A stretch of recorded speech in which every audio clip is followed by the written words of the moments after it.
for his briefing. I now give the floor to Mr. Ramesh Rajasingham. Thank you, Mr. President. The suffering endured in Gaza over the past 22 months has been nothing short of soul-searing.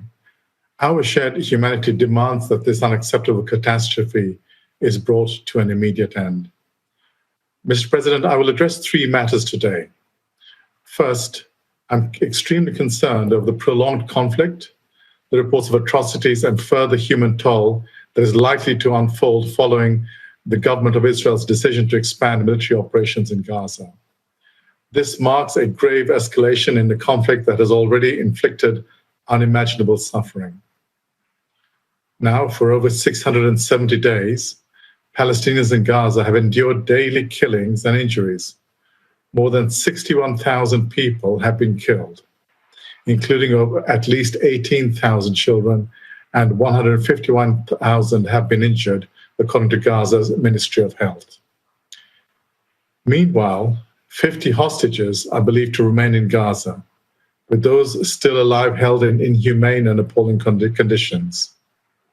Thousands of Palestinians, including women and children, remain in Israeli detention, many held without charge or trial, all the required safeguards. A grim milestone has also been crossed in our sector, the humanitarian community.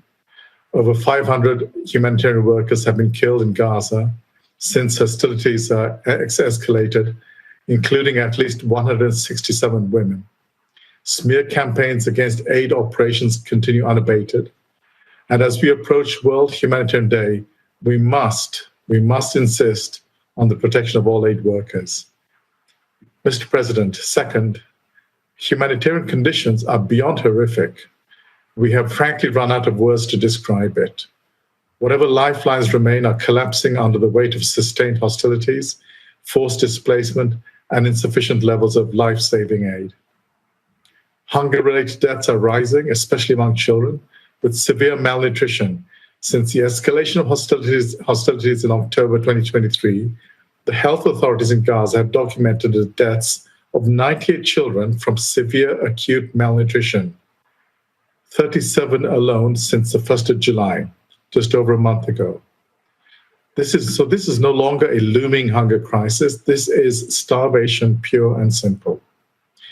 Each day brings harrowing images of women, men, and children killed and injured while desperately seeking assistance. The situation is untenable, especially for older people, people with disabilities, and children without parental care, and widowed women. Gaza lies in ruins. Almost everyone in Gaza has been forcibly displaced at some point over the past 2 years, and at least once. Palestinians in Gaza have been forced into an area that amounts to less than 14% of the territory, in areas that are not safe and are lacking basic services or shelter. Further, expansion of military operations will make these conditions even worse. Families in Gaza living in insecure and overcrowded conditions, many without shelter. 11% of some 6,500 households surveyed recently by humanitarian partners were reported to be living out in the open. No organization, UN or otherwise, has been able to bring shelter supplies into Gaza since the 2nd of March. The lack of adequate shelter is particularly worrisome, as we know that winter will soon be upon us. Given the scale of repeated displacement and current living conditions, preventing the entry of emergency shelter supplies defies the obligation to allow humanitarian relief for the population in need. The humanitarian system is effectively collapsed, hospitals are not protected, doctors have been killed or detained, and facilities are working without sufficient medical supplies. Water and sanitation infrastructure, already at a critical failing point before the crisis, are now almost completely failing, and social cohesion is unraveling. So how are the people in Gaza expected to survive in these conditions? Mr. President, my third point, the recent military tactical pauses have enabled some positive changes in humanitarian operations. Limited amounts of fuel have been allowed in, and on 5 August, Israeli authorities approved a mechanism for the gradual resumption of controlled commercial goods into Gaza. This has resulted in different types of food returning to markets and a slight decrease in some prices. Our teams on the ground caution us that despite these developments, meaningful change for the population remains elusive, as humanitarian conditions remain largely unchanged. Security conditions have remained volatile, fighting has continued, crossing arrangements have remained inadequate. Humanitarian missions, though less frequently denied outright, can still take over 18 hours, with teams stranded on dangerous roads. Extreme desperation is driving people to take the humanitarian aid in transit, but this need not be the case. We've seen that when assistance is rapidly and significantly scaled up, incidents of looting and insecurity decline, and trust begins to be rebuilt.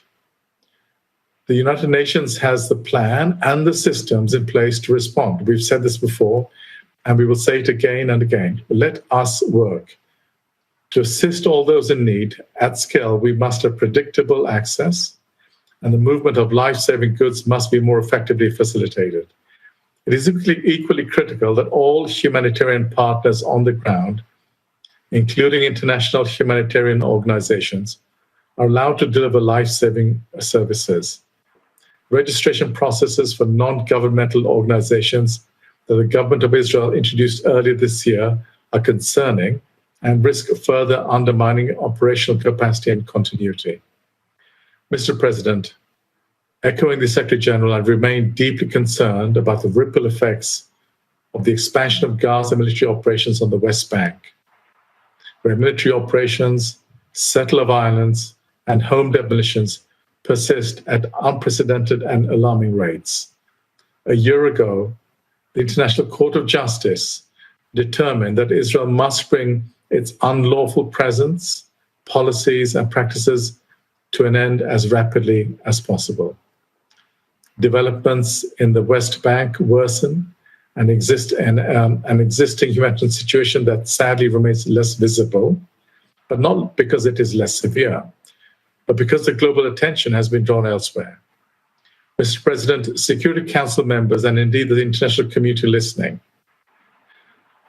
states and all those with any influence must look within our bruised collective conscience and summon the courage to do so, to do what is necessary to end this inhumanity and pain. It is also what international law demands. Civilians must be protected, and their essential needs must be met, and hostages must be released unconditionally. Arbitrarily detained Palestinians must be freed.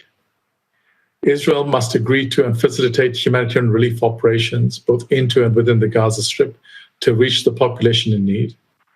The International Court of Justice's provisional measures in the case on the application of the Genocide Convention in Gaza remain in place, including the demand that Israel take immediate and effective measures to enable the provision of urgently needed basic services and humanitarian assistance. Life and dignity should be respected for all. International humanitarian law serves as a compass for the conduct in war and is designed to ensure a minimum of humanity.